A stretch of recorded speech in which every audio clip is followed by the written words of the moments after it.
Hello everyone. आज की कहानी है माता का हृदय। माधवी के पति की 22 साल पहले मौत हो गई थी। संपत्ति के नाम पर उसके पास कुछ भी नहीं था, सिर्फ एक बेटा था जो इस वक्त जेल में बंद था। अपने घर में वो अकेली पड़ गई थी और उसके आंसू पोंछने वाला तक कोई नहीं था। माधवी ने बड़ी दुख तकलीफ़ों को झेलते हुए बच्चे को पाल पोस कर बड़ा किया था। अगर माँ बेटी को जुदा करने वाली मौत होती तो माधवी सब्र कर लेती और उसके मन में किसी के लिए क्रोध न होता, लेकिन उन्हें जुदा करने वाले कोई और थे जिनके अत्याचार को सहना माधवी के लिए मुश्किल हो रहा था। माधवी के मन में बार बार उन स्वार्थियों से बदला लेने का विचार घूम रहा था। माधवी के लिए उसका बेटा ही सब कुछ था, जिसे देखकर ही उसे ज़िंदगी में आगे बढ़ने का हौसला मिलता था। माधवी का बेटा सुंदर होने के साथ साथ बहुत होनहार भी था। माधवी ने उसकी अच्छी परवरिश की थी। उसकी गली के सारे लोग उसके बेटे और यहाँ तक कि स्कूल के अध्यापक भी उस पर जान छिड़कते थे। माधवी के बेटे का नाम आत्मानंद था। आत्मानंद से दूसरों की तकलीफ़ें नहीं देखी जाती थी और लोगों की मदद करने के लिए वह हमेशा तत्पर रहता था। उसे देखकर कोई सोच भी नहीं सकता था कि वह कोई अपराध कर सकता है। माधवी भी यही सोचकर तड़पते हुए दिन काट रही थी कि आखिर उसका क्या अपराध था, मतलब कि उसके बेटे का क्या अपराध था कि वो जेल में बंद है। आत्मानंद में गुणों का भंडार था।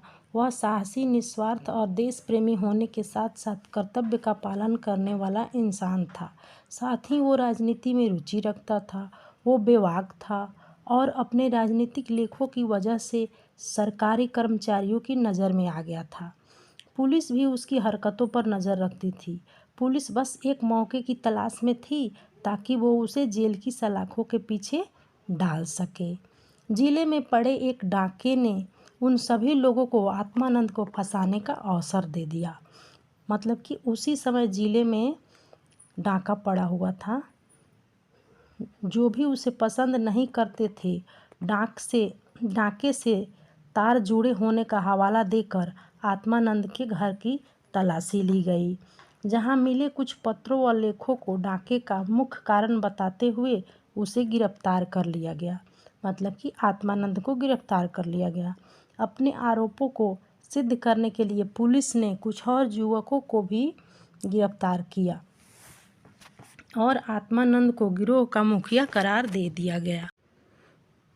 जिसके बाद महीने भर तक मुकदमा चला और न जाने कहां से पुलिस ने ऐसे झूठे गवाह सामने लाकर खड़े कर दिए कि कोर्ट ने आत्मानंद समेत सभी युवकों को दोषी करार दे दिया और 4 साल के कठोर कारावास की सज़ा सुना दी। बेटे की हर सुनवाई में जा रही माधवी ने देखा कि इंसान का चरित्र कितना नीच हो सकता है और वह अपने स्वार्थ के लिए किसी को भी हानि पहुंचाने से नहीं चूकता। अपने बेटे को हथकड़ियों में पुलिस द्वारा ले जाते देख माधवी वहीं बेहोश होकर गिर गई, जिसके बाद कुछ भले लोगों ने उसे टांगे पर बैठाकर घर पहुंचाया। माधवी को जब होश आया तो उसे पूरा वाकया याद आया। अपने इकलौते सहारे से दूर होने का गम उसे खाए जा रहा था, जो उसे एक पल भी चैन की सांस नहीं लेने दे रहा था। कोई रास्ता न सूझने पर माधवी ने अपनी वेदना को प्रतिशोध में बदलने का फैसला लिया और उसके बेटे की यह दुर्दशा करने वालों से बदला लेना ही अपने जीवन का मकसद बना लिया। माधवी के मन में भी प्रतिशोध की ज्वाला धधक रही थी। बस वह यही सोच रही थी कि ऐसा क्या करे कि जिससे उन अत्याचारियों से बदला लिया जा सके। देर रात तक माधवी सोचती रही कि विधवा जीवन बीते 22 साल से काट रही है, लेकिन अब उसे बाहर निकलना होगा। अपने अंतर मन से माधवी कहने लगी कि इस दुनिया में अच्छे कर्मों की जगह कोई नहीं है। ईश्वर ने भी निराश होकर हमसे मुंह फेर लिया है, तो ऐसे में उन अत्याचारियों को दंडित करने के लिए उसे ही कदम उठाना पड़ेगा। माधवी यह सब सोच रही थी। शाम का वक्त था। लखनऊ में एक बड़ा सा बंगला झिलमिलाती लाइटों से सजा था, जहाँ दोस्तों की महफिल सजी थी और गाना बजाना हो रहा था। एक ओर मेज आतिशबाजियों से सजी थी तो दूसरी तरफ तरह तरह के पकवान रखे थे। बंगले के चारों ओर पुलिसकर्मी तैनात थे, क्योंकि वह बंगला पुलिस सुपरिटेंडेंट मिस्टर बागची का था। बागची ने एक बड़ा मार्के का केस जीता था, जिससे खुश होकर अफसरों ने उन्हें तरक्की दी थी, जिसकी खुशी में जश्न मनाया जा रहा था।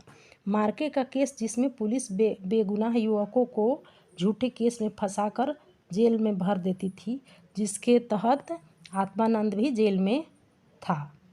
यहाँ आए दिन उत्सव होते ही रहते थे, मतलब कि बागची के बंगले में।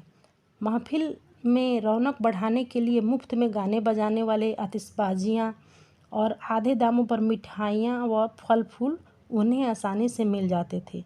दौड़ धूप करने के लिए सिपाहियों की एक टुकड़ी हर वक्त उनके घर पर तैनात रहती थी। महफिल में गाने बजाने का कार्यक्रम समाप्त होने के बाद मेहमान अब भोजन करने लगे थे। दुकान से दावत का सामान ढोने वाले मजदूर उन्हें कोसते हुए वहाँ से चले गए। बाकी सभी बचे मजदूर और एक बूढ़ी औरत वहाँ काम कर रही थी। वो बूढ़ी औरत चेहरे पर हल्की मुस्कान लिए अपने काम में मग्न थी। वह महिला कोई और नहीं बल्कि माधवी ही थी, जो बदला लेने के लिए मजदूर बनकर बागची के बंगले में काम कर रही थी। महफिल ख़त्म होते ही सभी मेहमान जा चुके थे।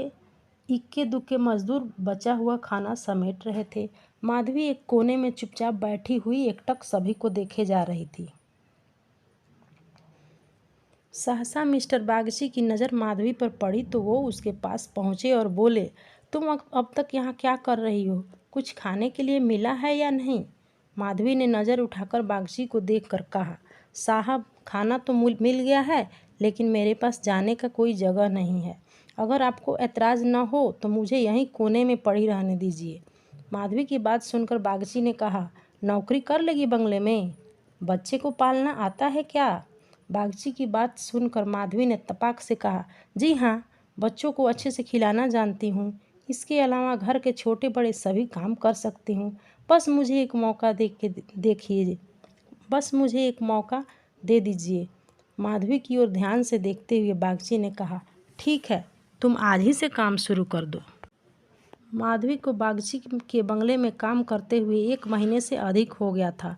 माधवी अपने काम में इतनी निपुण थी कि उससे पूरा घर खुश था। बागची की पत्नी का स्वभाव चिड़चिड़ा था और वह आलस व अपनी खराब सेहत के चलते दिन भर बिस्तर पर या सोफे पर पड़ी रहती थी और नौकरों पर चिल्लाती रहती थी।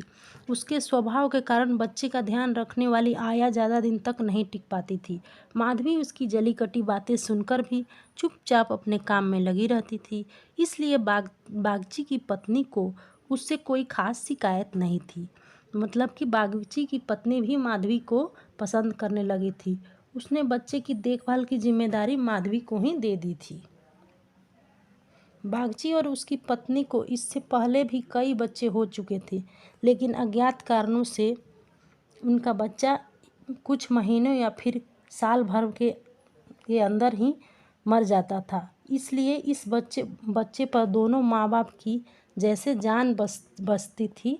पढ़े लिखे होने के बावजूद भी दोनों अपने बच्चे की सुरक्षा के लिए टोना टोटका और जंतर मंतर अपनाने से भी परहेज नहीं करते थे। बच्चा माधवी के पास ही ज़्यादा समय बिताता, इस वजह से वो माधवी से काफ़ी ज़्यादा घुल मिल गया था। अगर माधवी कुछ देर के लिए भी उसकी नज़रों से दूर हो जाती तो बच्चा ज़ोर ज़ोर से रोने लगता। बच्चा माधवी को ही अपनी माँ समझता और वह साथ खेलती तो खेलता, वह दूध पिलाती तो पीता और वह सुलाती तो ही उसे नींद आती। अपने पिता को तो बच्चा जैसे कोई अजनबी समझता और माँ उस पर ध्यान नहीं देती थी। माधवी को लगा कि बड़े घर में काम करने से तनख्वाह अच्छी खासी मिल जाएगी, जिससे महीने का खर्च पूरा हो जाएगा, लेकिन यहाँ तो नौकरों से हर एक पैसे का हिसाब लिया जाता था। एक दिन बच्चे को गोद में उठाए माधवी ने मालकिन से कहा, बच्चे के लिए कोई खिलौना गाड़ी मंगवा देती तो अच्छा होता। माधवी की बात सुनकर मिसेज बागची ने कुंठित स्वर में कहा, कहाँ से मंगवाऊँ इसके लिए खिलौना गाड़ी? हाथ में रुपये भी तो होना चाहिए। इसका खिलौना 10-20 रुपये में आएगा और इतने रुपये कहाँ हैं हमारे पास। माधवी ने मिसेज बागची की ओर गौर से देखते हुए कहा, मालकिन खिलौना ही तो है। माधवी की बात सुनकर मिसेज बागची ने कहा, अब तुमसे क्या छिपाना। दरअसल तुम्हारे मालिक की पहली पत्नी से 5 बेटियां हैं जो इलाहाबाद के एक स्कूल में पढ़ रही हैं। 5 कुंवारी हैं और उनकी पढ़ाई लिखाई दूसरे खर्चों में इनका आधा वेतन चला जाता है। ऊपर से लड़कियों की शादी करवाने के लिए कम से कम 25,000 रुपये लगेंगे। अब कहाँ से लाएं इतने पैसे। मिसेज बागची की बातें सुनकर माधवी बोली, मालिक को तो घूस तो मिलती होगी ना। माधवी यह कहकर चुप हो गई। मिसेज बागची ने गहरी सांस भरते हुए कहा, ऐसी कमाई में बिल्कुल बरकत नहीं होती है। काली कमाई का पैसा एक हाथ से आता है तो दूसरे हाथ चला जाता है। जैसे जैसे दिन बीतते जा रहे थे, माधवी के मन में उस बच्चे के लिए स्नेह और भी बढ़ता जा रहा था। कभी कभी बदला लेने की बात याद आती तो वह क्रोध से भर जाती और फिर बच्चे को देखकर शांत हो जाती। वहाँ रहते हुए माधवी मिस्टर बागची के परिवार की स्थिति से वाकिफ़ हो गई। कई बार तो अपना दर्द भूलकर उनके परिवार के लिए चिंतित हो जाती और उसका मन दया से भर जाता। माधवी सोचती रहती, मालिक आखिर 5 बेटियों की शादी कैसे कराएंगे। ऊपर से पत्नी बीमार रहती है और बच्चा छोटा है। ज़रूर उनके परिवार पर अभिशाप है, वरना इतना सब होने के बावजूद कौन दुखी रहता है। कमज़ोर बच्चों के लिए बरसात तो बीमारियां लेकर आती है।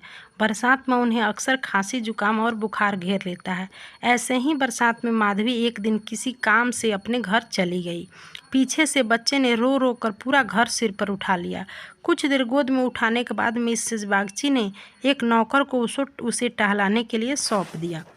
कुछ देर आंगन में घुमाने के बाद नौकर ने मिसेज बागची के बच्चे को हरी घास पर बैठा दिया। बारिश के पानी से ज़मीन गीली थी और बच्चा ऐसे में कई घंटों तक पानी में खेलता रहा।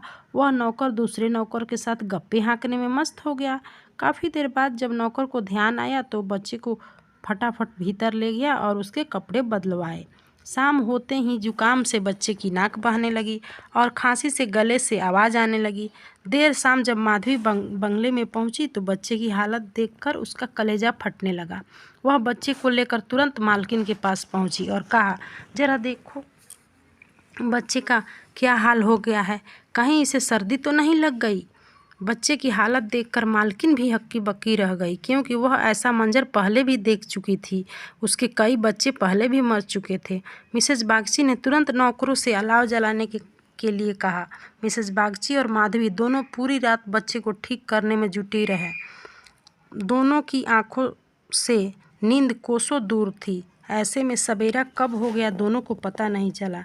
मिस्टर बागची को जैसे ही बच्चे के बीमार होने की खबर मिली, वह डॉक्टर को सीधे लेकर घर पहुँचे। 3 दिन बाद बच्चे की हालत में सुधार आने लगा, लेकिन वह काफ़ी कमज़ोर हो गया था। बच्चे का ख्याल रखने में माधवी ने दिन रात एक कर दिया। यह वही माधवी थी जो परिवार का सर्वनाश करने का संकल्प लिए उस घर में आई थी और आज उसी घर के चिराग की सलामती के लिए दिन में हजारों बार ईश्वर से दुआएं मांग रही थी। शायद माधवी की दुआओं का ही असर था कि बच्चे की सेहत धीरे धीरे सुधरने लगी। एक सुबह मिस्टर बागची बच्चे के झूले के पास बैठे हुए थे और मालकिन सिर दर्द के कारण चारपाई पर लेटी हुई थी। माधवी पास में ही बैठी बच्ची के लिए दूध गर्म कर रही थी। माधवी को देखते हुए मिस्टर बागची ने कहा, हम जब तक जिएंगे तुम्हारे एहसान तले दबे रहेंगे माधवी। यह तुम ही हो जो बच्चे को मौत के मुंह से खींच लाई हो, वरना हम तो उम्मीद ही हारने लगे थे। इतने में मिसेज बागची उठकर पास आ गई और माधवी से कहा, तुम एक देवी बनकर हमारे जीवन के कष्ट हरने के लिए आई हो। आज अगर तुम न होती तो क्या पता क्या अनर्थ हो जाता। मेरी तुमसे एक विनती है, वैसे तो जीना मरना सब ऊपर वाले के हाथ में है, लेकिन तुम्हारे हाथ में ज़रूर संजीवनी है। मेरी तो किस्मत ही अभागी है, पर हो सकता है तुम्हारे पुण्यों से मेरे बच्चे की जान बच जाए। माधवी चुपचाप मिसेज बागची की बातें सुन रही थी। मिसेज बागची रुआसी आवाज़ में कहने लगी, सच कहती हूँ, अब तो बच्चे को गोद में उठाने तक से मुझे डर लगता है। तुम इसे आज ही अपना बच्चा समझो और इसकी माँ बन जाओ। इसे भी बहुत तुमसे लगाव है। तुम इसे अपने साथ अपने घर ले जाओ और इसकी परवरिश करो। जब तक यह तुम्हारे गोद में रहेगा हमें कोई चिंता ना होगी। मिसेस बागची की बात सुनकर माधवी ने कहा, मालकिन क्यों ऐसे बुरे विचार मन में ला रही हो? बच्चे की हालत में सुधार हो रहा है ना, और देखना भगवान की इच्छा से सब कुशल मंगल होगा। इतने में मिस्टर बागची बोल पड़े, नहीं बूढ़ी माँ, मेरा दिमाग भले ही इन बातों को ढकोसला करार देता है हो, लेकिन मन का एक कोना इस पर विश्वास करना चाहता है। मेरी माँ ने मुझे पैदा होते ही एक धोबिन को बेच दिया था, क्योंकि मुझसे पहले 3 बड़े भाइयों की मौत हो चुकी थी। इसलिए मेरी जान बचाने के लिए मेरी माँ को जो उचित लगा उन्होंने किया। अब हमारी बारी है और हमसे जो बन पड़ेगा हम करेंगे। तुम इसे आज ही अपना बेटा मानो और इसे अपने साथ ले जाओ। हमें जब भी इससे मिलने का मन होगा चले आएंगे। खर्च की चिंता मत करना, इसकी पूरी परवरिश का खर्चा हम समय समय पर तुम्हें भेजते रहेंगे। ऐसा मिस्टर बागची ने कहा। मिस्टर बागची ने यह भी कहा कि मैं जिस पेशे में हूँ मुझे न चाहते हुए भी कई कुकर्म करने पड़ते हैं। झूठी शहादतें बनाकर निर्दोषों को फंसाना पड़ता है और उनकी और उनके परिवारों की न जाने कितनी बद्दुआएं मेरे सिर पर है। मैं जानता हूँ कि बुराई का फल कभी भी अच्छा नहीं हो सकता, लेकिन मैं लोभ में आ ही जाता हूँ। अगर मैं यह सब ना करूँ तो नालायक करार दे दिया जाऊँगा। अंग्रेज़ों को जहाँ 100 खून भी माफ़ होते हैं, लेकिन हम हिंदुस्तानियों की एक गलती भी हमें भारी पड़ सकती है। इसलिए मेरी विनती है कि हमारे बेटे को स्वीकार कर लो। माधवी को भी उस बच्चे से बेहद लगाव था, इसलिए वह खुशी खुशी मान गई। गदगद होते हुए माधवी ने कहा, आप दोनों की अगर यही इच्छा है तो मैं बच्चे को अपनाने के लिए तैयार हूँ। मुझसे जो बन पड़ेगा मैं करूँगी। भगवान से बस यही दुआ है कि हमारे बच्चे को अमर करें। बड़ी देर से बच्चा आराम से झूला में सो रहा था। चादर से उसका मुंह ढका हुआ था। माधवी ने दूध गर्म कर बच्चे को पिलाने के लिए जैसे ही उसके मुंह से चादर हटाया, उसके मुंह से जोर से चीख निकल गई।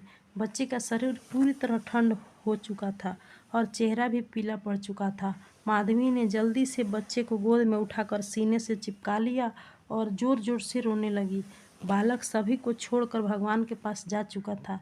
दिन भर पूरे घर में मातम पसरा रहा। रोने की चीख पुकारों से जैसे पूरा घर कौंध गया हो। मिस्टर बागची और उसकी पत्नी का भी रो रो कर बुरा हाल था। माधवी जो खुद बच्चे को खोने का दर्द से तड़प रही थी, उन दोनों को सांत्वना दे रही थी। माधवी उनसे कह रही थी, अगर उनके बस में होता तो अपने प्राण देकर भी बालक को बचा लेती। माधवी ने कहा कि अगर उसके बस में होता तो वो अपने प्राण देकर भी बालक को बचा लेती, लेकिन ऐसा संभव नहीं है।